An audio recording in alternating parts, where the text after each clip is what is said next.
The Galactic Military Academy floated in the cold darkness of space like a metal moon. It was the largest training facility in the known universe, and every species that had achieved space travel sent their best young officers to learn there. For 300 years, it had produced commanders and admirals and war heroes. The final test was legendary. The final test was feared. Danny Cole stood in the hangar bay with 200 other cadets. He was the only human in the entire program. Humans had only joined the galactic community 15 years ago, and most species still did not know what to make of them. They were small. They were soft. They had no claws or fangs or armor plating. Their senses were average at best.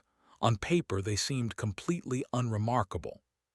Commander Hose walked onto the platform above them. He was standing nearly 3 meters tall with 4 muscular arms and scales the color of deep purple. His species had been warriors for 10,000 years, and he looked at the assembled cadets the way a farmer might look at livestock. "Today you face your final examination," he said. His voice was deep, and his translator made it echo through the hangar. "You will be dropped onto the surface of Nexus 7. You will survive for 48 standard hours. Then you will be extracted, those of you who are still alive." A ripple of fear moved through the cadets. Danny felt it too, but he pushed it down and kept his face calm. He had learned long ago that showing fear did not help anything. The cadet beside him was trembling. Her name was, and she was tall and thin with skin like pale silver and large dark eyes. Her species came from a gentle world with mild weather and no predators larger than a house cat. She had been Danny's study partner for 6 months, and he considered her a friend. "Nexus 7 is classified as a Category 4, Hose continued. "The temperature swings from burning heat to freezing cold within hours. The plants are toxic. The animals are hostile. The weather is violent and unpredictable. You will each be dropped at random coordinates across the planet. You will be alone." Danny raised his hand. Several cadets looked at him with surprise. Interrupting Commander Hose was not something people did. "Cadet Cole," Hose said.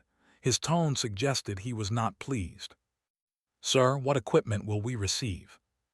"A standard survival kit, water purifier, emergency rations for 1 day, thermal blanket, a knife, medical supplies, nothing else." Danny nodded slowly. He was already making calculations in his head. 48 hours, limited supplies, hostile environment, unknown terrain. These were the variables he needed to work with. Then he smiled. It was a small smile, barely visible, but noticed it immediately. She leaned closer to him. "Why are you smiling?" she whispered. "This is a death sentence. My species has a 40% fatality rate on this examination. They have lost 60%, even the lose 1 in 5. Why are you smiling?" Danny shrugged. "I grew up doing stuff like this for fun." Stared at him as if he had lost his mind. The drop pods were loaded one by one. Each cadet climbed into a small metal capsule that would carry them through the atmosphere and deposit them somewhere on the planet below. The pods were designed for one-way trips. There was no way to fly back up. Once you landed, you were committed. Danny watched the other cadets enter their pods. They were amphibious creatures with smooth, wet skin, and they looked terrified. They needed constant moisture to survive, and the reports said parts of Nexus 7 were bone dry. They were warriors with hard shells and sharp mandibles. They were probably the best suited for combat, but their exoskeletons became brittle in extreme cold. They had their size and strength, but they needed specific atmospheric pressure to breathe properly. Every species had a weakness. Every species had something that could kill them. Humans had weaknesses too. They were not particularly fast or strong. They could not see in the dark or hear ultrasonic frequencies. They could not regenerate limbs or survive in vacuum. But humans had something else. Humans had Earth.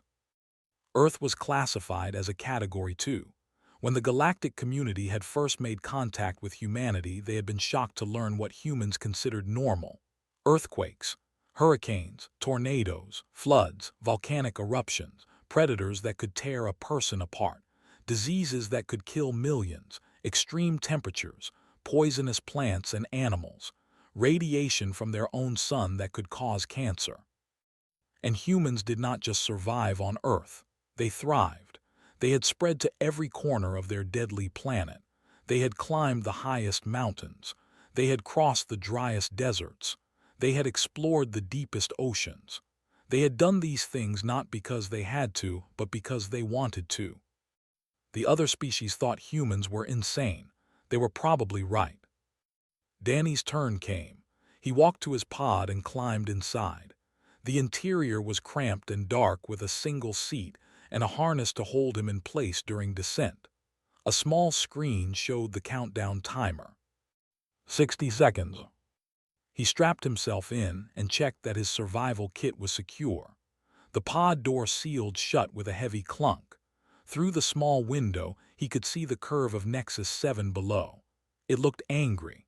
The atmosphere was thick with storms and the surface was a patchwork of dark forests and gray mountains and what might have been oceans or might have been acid lakes. 30 seconds. Danny took a deep breath and let it out slowly. His heart rate remained steady. His hands were not shaking. He had been scared many times in his life, but he had learned that fear was just information. It told you that something dangerous was coming.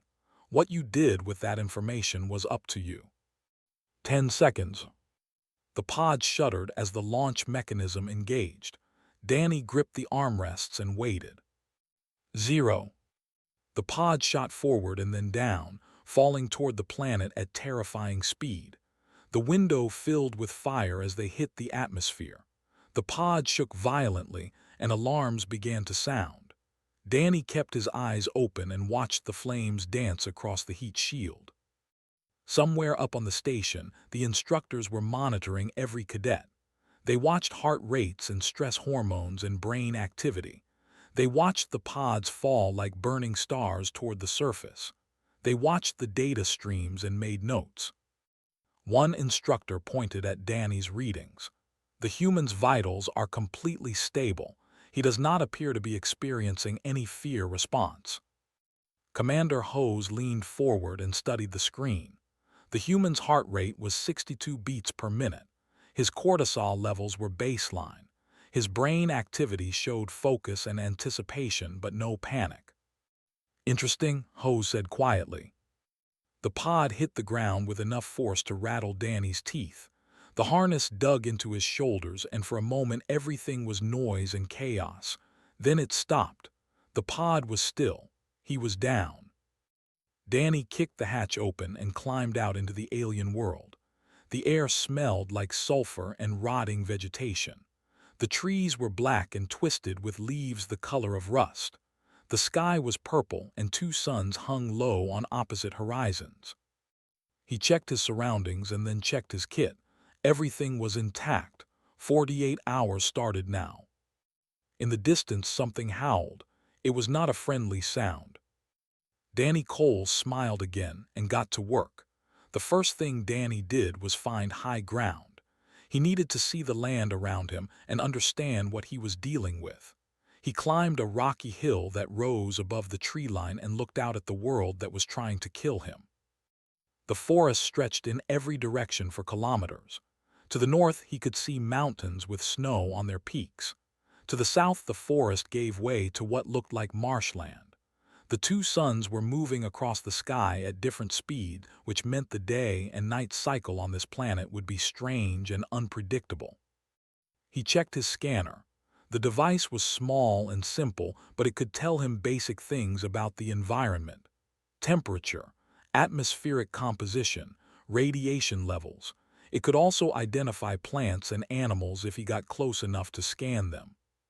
Current temperature was 31 degrees, comfortable enough, but the scanner showed that temperature would drop to -15 within 6 hours. That was a swing of 46 degrees. Without proper shelter, that kind of cold would kill most species. Danny had experienced worse. He remembered a winter camping trip in Montana when he was 16. The temperature had dropped to -28 overnight, and his father had taught him how to build a snow shelter and keep a fire burning through the night. His father had been a hard man, but he had taught Danny how to survive. He climbed back down the hill and began gathering materials. He found a rock formation that would block the wind from the north and started building a lean-to shelter against it. He collected fallen branches and stripped bark from dead trees. He gathered leaves and moss for insulation. He worked quickly and efficiently because he knew the cold was coming. By the time the suns began to set, his shelter was complete. It was not pretty, but it would keep him alive. He had created a thick wall of branches and leaves that would trap his body heat inside. He had lined the floor with dry moss so he would not lose heat to the ground. He had left a small opening facing away from the wind so smoke could escape. Now he needed fire.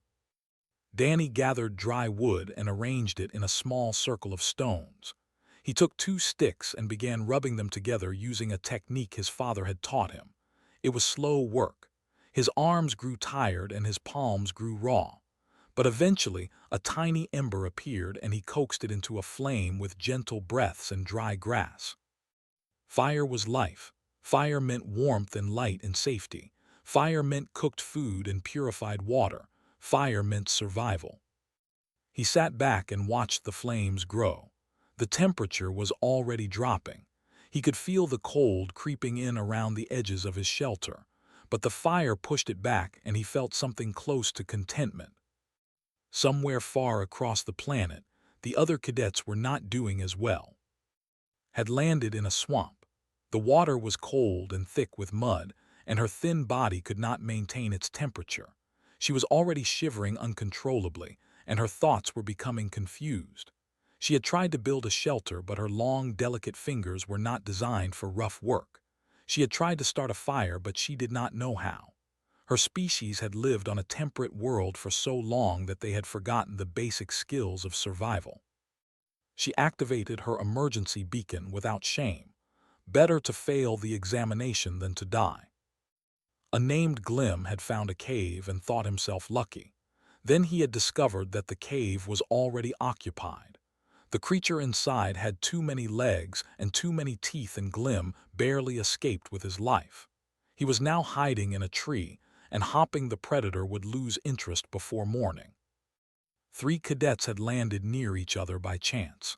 They had worked together to build a defensive position, but the cold was making their exoskeletons stiff and brittle. One of them had already cracked a leg joint just by walking.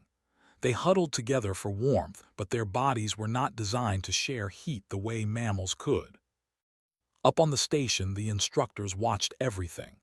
They had cameras on every cadet and sensors tracking every vital sign. They made notes and compared performances. The examination was cruel, but it produced data that could not be gathered any other way. Commander Hose stood before the main display watching a dozen screens at once. His 4 arms were crossed, and his expression was unreadable. 17 emergency beacons activated in the first 6 hours, an instructor reported. 12 from the contingent, 3 from the, 2 from the. Hose nodded. They always struggled with this examination. Their bodies were simply not built for hardship. What about the human? The instructor pulled up Danny's feed.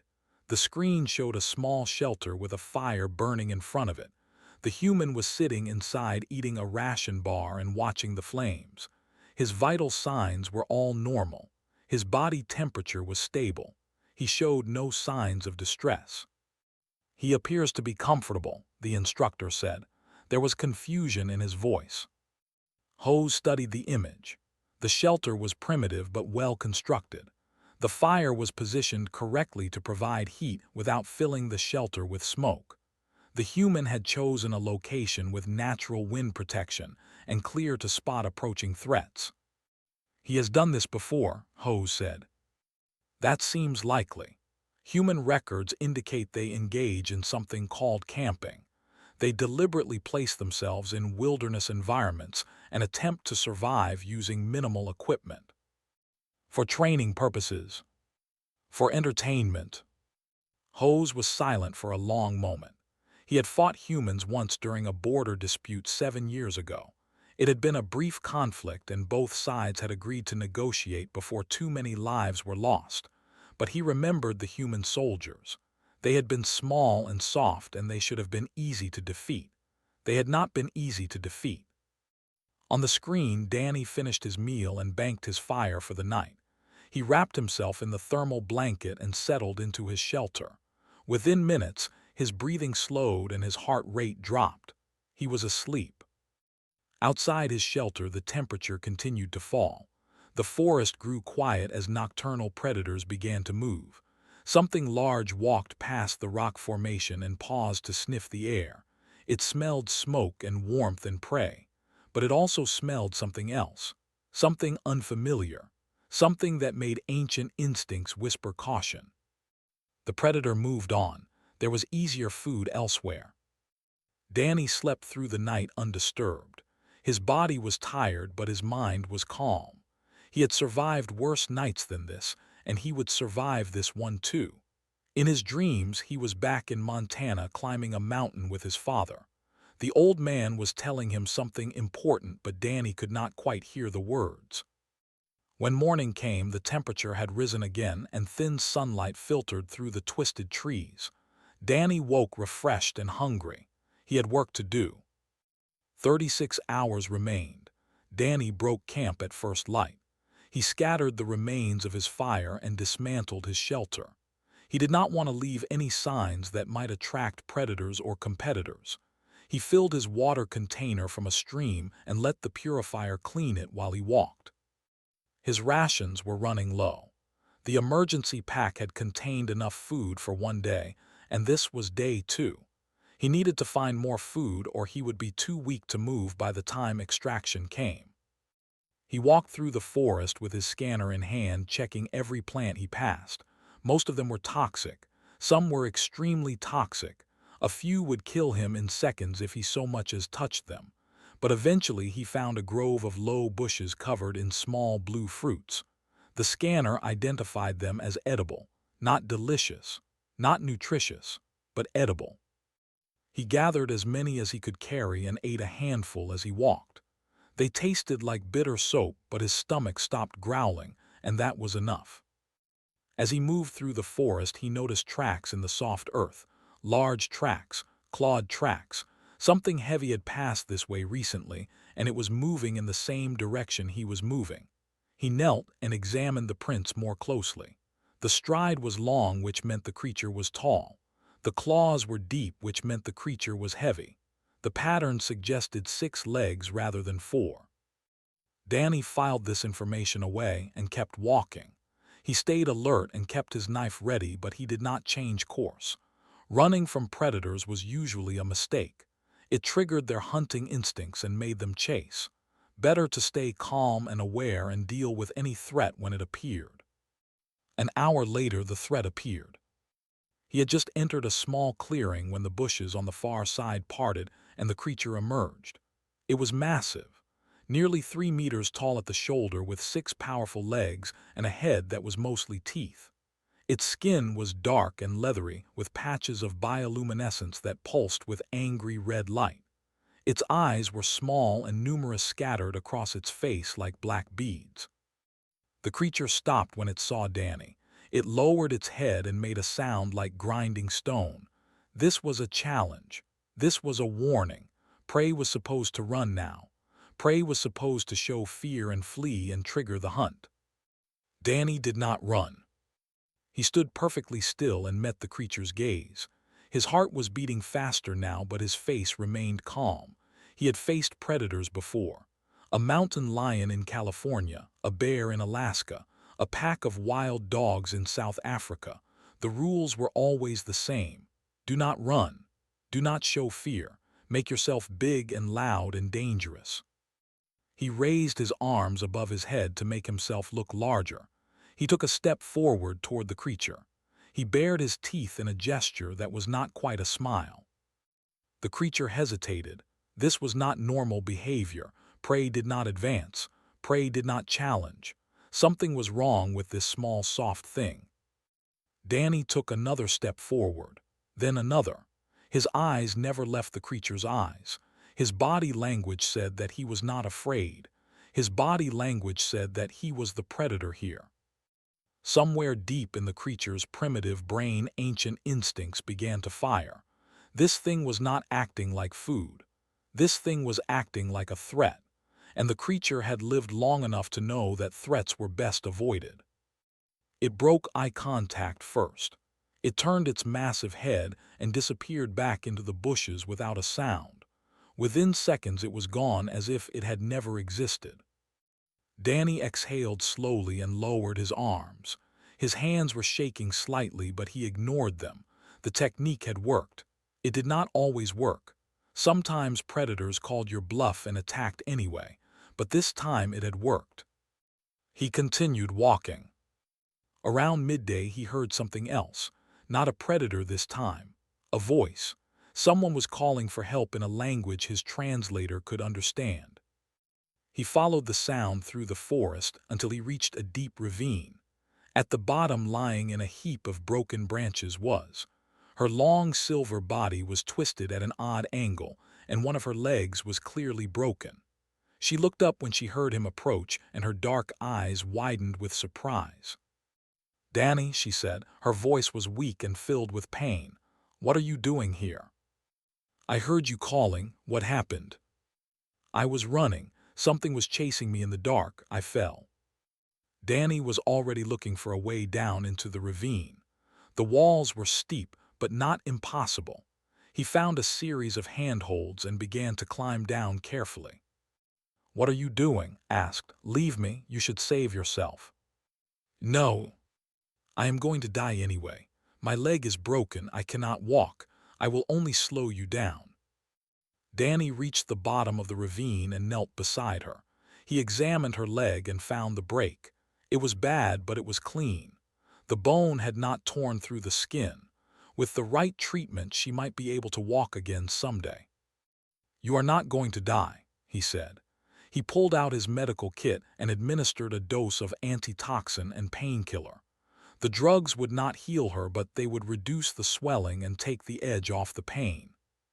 "You do not understand," said. Tears were forming in her large eyes. "They are not like humans. We are not built for this. My body cannot regulate temperature. My bones are hollow and fragile. I was never meant to survive a place like this." Danny began fashioning a splint from straight branches and strips torn from his thermal blanket. He worked quickly and efficiently, as if he had done this 100 times before. "When I was 12, he said, "I broke my arm falling out of a tree. My father splinted it with sticks and tape and carried me 3 miles back to our truck. Then he drove me to the hospital. He did not leave me in the woods to die." "That is your father. I am not your family. I am not even your species." Danny finished the splint and secured it tightly. Then he turned around and crouched with his back to. "Get on." "What?" "Climb on my back. I will carry you." Stared at him in disbelief. "You cannot carry me. I weigh more than you." "No, you do not. Hollow bones, remember. You probably weigh half what I do. Now stop arguing and get on." Slowly and painfully pulled herself onto Danny's back.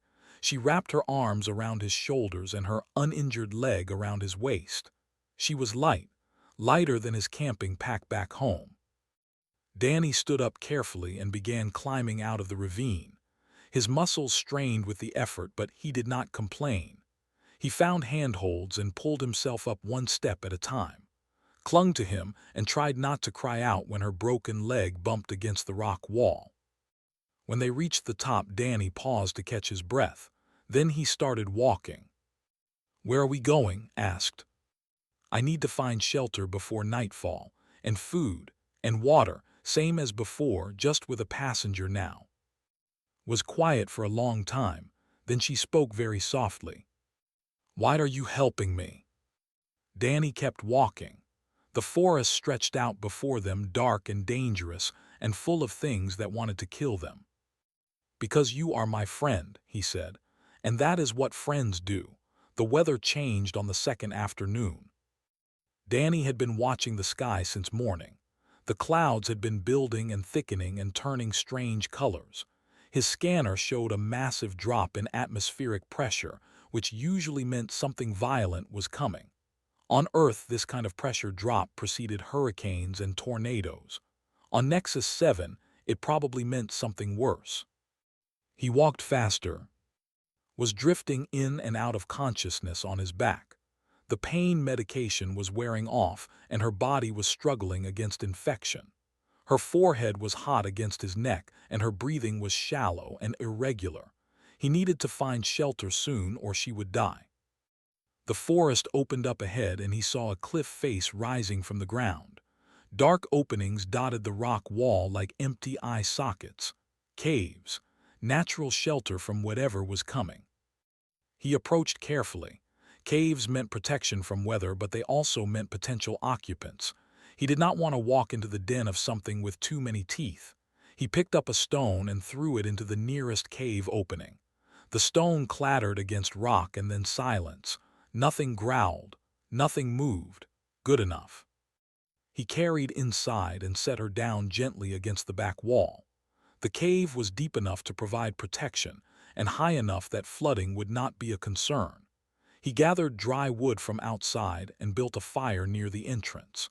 The flames would provide warmth and light and discourage anything curious from investigating. The storm hit just as he finished. It started with wind. Not ordinary wind, but a screaming, howling wall of air that tore through the forest like an angry god. Trees that had stood for centuries were ripped from the ground and thrown like toys. The sound was deafening. Danny had experienced hurricanes before, but nothing like this. Then came the lightning. Not occasional flashes, but continuous sheets of electricity that lit up the sky without pause. The thunder was so loud and constant that it became a single, endless roar. The ground shook with each strike and the cave walls trembled. Then the temperature dropped. The rain turned to ice and then to snow within minutes. The howling wind became a frozen blade that cut through everything it touched. Outside the cave, the world was chaos. Fire and ice and wind and destruction all mixed together into something that seemed designed to kill anything foolish enough to be caught in it. Danny fed more wood to the fire and watched the entrance. The storm was bad, but they were safe for now. The cave was deep enough that the wind could not reach them, and the fire was strong enough to push back the cold. Woke up screaming. Her fever had spiked and she was delirious. She thrashed against the cave floor and cried out in a language Danny could not understand. He held her down gently and checked her wound. The break was swelling despite the splint, and angry red lines were spreading from the injury. Infection was setting in. He used his second dose of antitoxin. He had only one dose left now. If he got injured himself, he would have nothing, but watching suffer was not an option. The drugs began to work slowly. Her thrashing subsided and her breathing evened out. She opened her eyes and looked at him with confusion. "Where are we?" "Safe. There is a storm outside. We are in a cave." "How long?" "A few hours, maybe more. The storm is bad." Turned her head and looked toward the entrance. The fire cast dancing shadows on the walls, and beyond it she could see the chaos of the storm. Snow and ice and debris flew past the opening in a horizontal blur. "My people would not survive this," she said quietly. "Our world has no storms. Our weather is gentle and predictable. We have never needed to endure." Danny sat down beside her and added another branch to the fire. "Earth has storms like this, worse sometimes. We call the big ones hurricanes or typhoons. They can flatten cities. And you just survive them." "We try to. We build shelters and stock supplies and wait them out. Sometimes people die, but mostly we survive." Was quiet for a moment. Then she asked the question that had been forming in her mind since he carried her out of the ravine. "Why are humans like this?" "Like what?" "Enduring, persistent, stubborn. Any other species would have abandoned me. Any other species would have saved themselves. but you carry me through and fight off predators and sit calmly in a cave while the world ends outside. Why?" Danny thought about the question. He thought about his father teaching him to build fires. He thought about his mother who worked 2 jobs to keep food on the table. He thought about his grandparents who had crossed an ocean with nothing but hope and determination. He thought about all the generations of humans who had faced impossible odds and refused to give up. "I think it is because we had to," he said finally. "Our world tried to kill us every day for millions of years. We were small and weak and everything wanted to eat us, but we survived anyway. We learned to work together. We learned to never give up. We learned that no one succeeds alone." The storm raged outside. The fire crackled and popped, listened with wide dark eyes.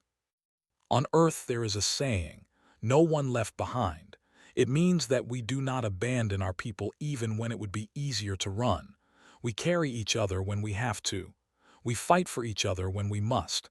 It is not logical, it is not efficient, but it is who we are. Reached out and took his hand. Her fingers were cold and thin, but her grip was surprisingly strong. "Thank you," she said, "for not leaving me behind." Danny squeezed her hand gently. "Get some rest. The storm will pass and then we have a long walk ahead of us."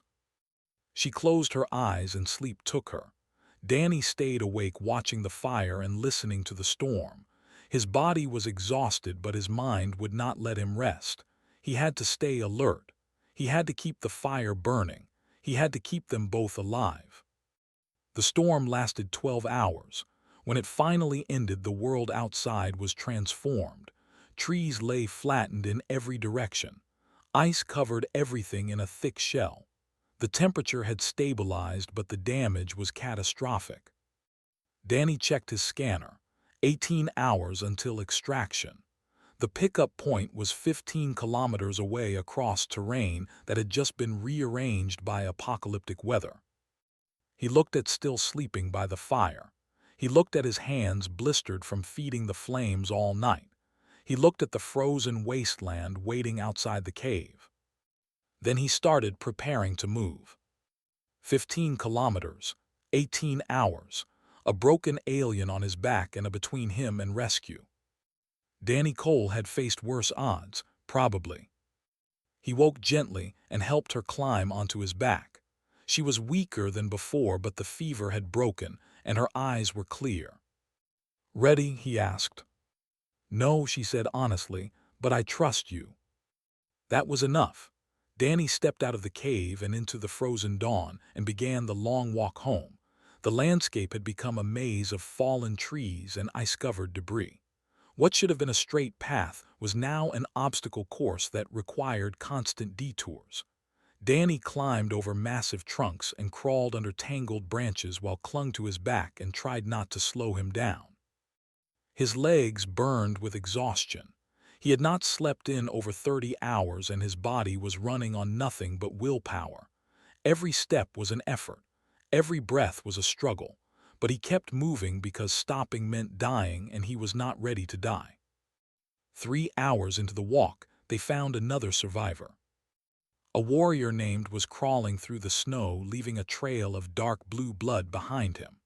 2 of his 6 legs had shattered in the cold, and he was dragging himself forward on the remaining 4. His hard shell was cracked in multiple places, and his breathing made a wet, rattling sound. Danny sat down carefully and approached looked up at him with compound eyes that reflected the pale sunlight.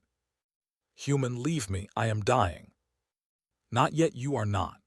Danny crouched beside him and examined his injuries.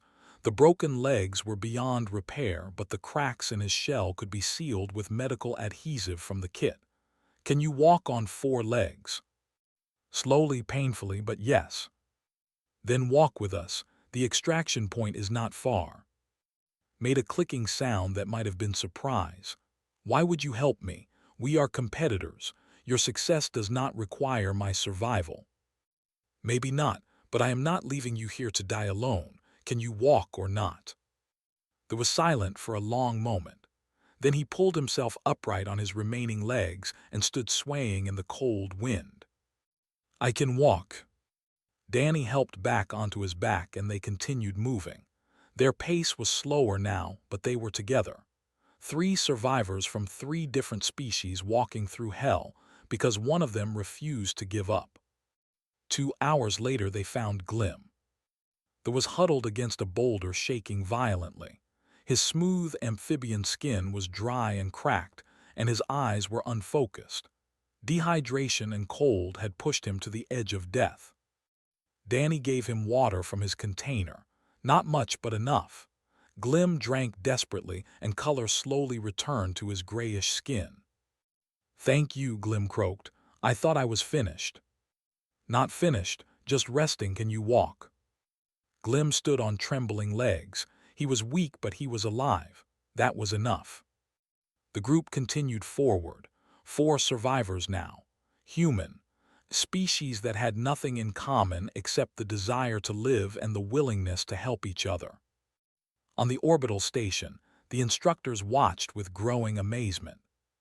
"He is collecting them," one instructor said, "like a shepherd gathering lost animals." Commander Hose said nothing.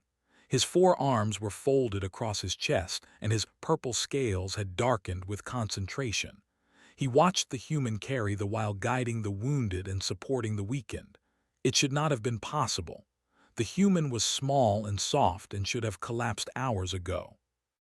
"His physical readings are beyond normal parameters," another instructor reported. "Heart rate elevated, stress hormones at critical levels. Muscle fatigue indicators suggest complete exhaustion. By all measures, he should have stopped." "But he has not stopped," Hose observed. "No, sir, he has not stopped." The extraction point was a flat clearing on top of a low hill.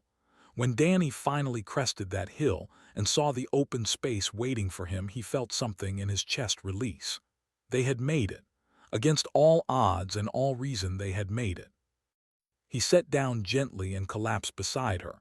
His legs refused to hold him anymore. His arms hung limp at his sides. Every muscle in his body screamed with pain and exhaustion, but he was smiling. Lowered himself to the ground with a groan of relief. Glim simply sat down and closed his eyes. For a moment no one spoke. They were too tired for words.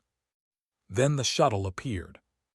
It descended through the morning clouds like a metal angel. Lights flashing, engines roaring, beautiful and terrible and absolutely welcome. It landed at the edge of the clearing, and the cargo ramp lowered with a hiss of pressurized air. Commander Hose walked down the ramp with medical teams following behind him. He surveyed the small group of survivors with an expression Danny could not read. "Cadet Cole, this was a solo survival exercise. You were not required to assist other cadets." Danny tried to stand, but his legs would not cooperate. He settled for sitting up.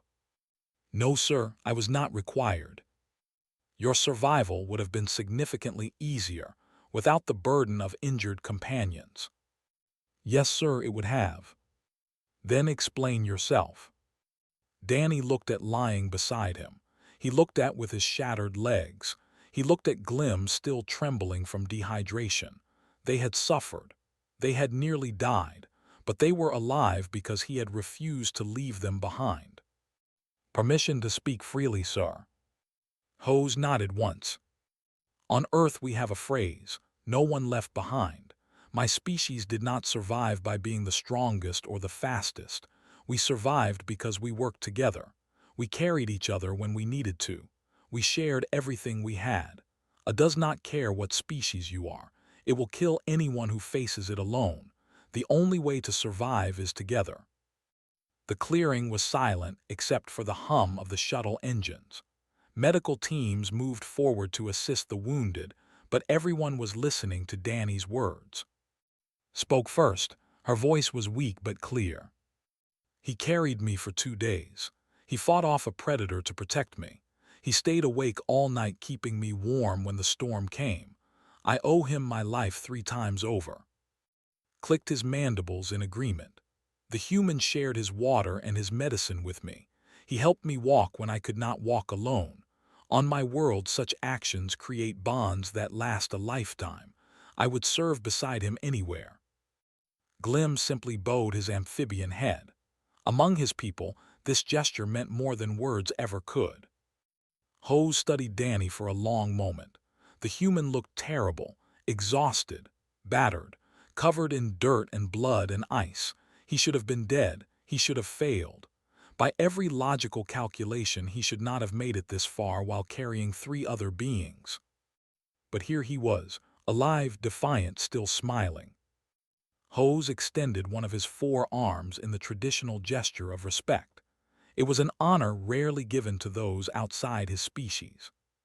You will make an excellent officer, Cadet Cole, perhaps the finest this academy has ever produced. Danny managed a tired laugh. Thank you, sir, but they did the hard work. They survived. The medical teams moved in and began treating the wounded, was lifted onto a stretcher and carried toward the shuttle, was given temporary supports for his broken legs.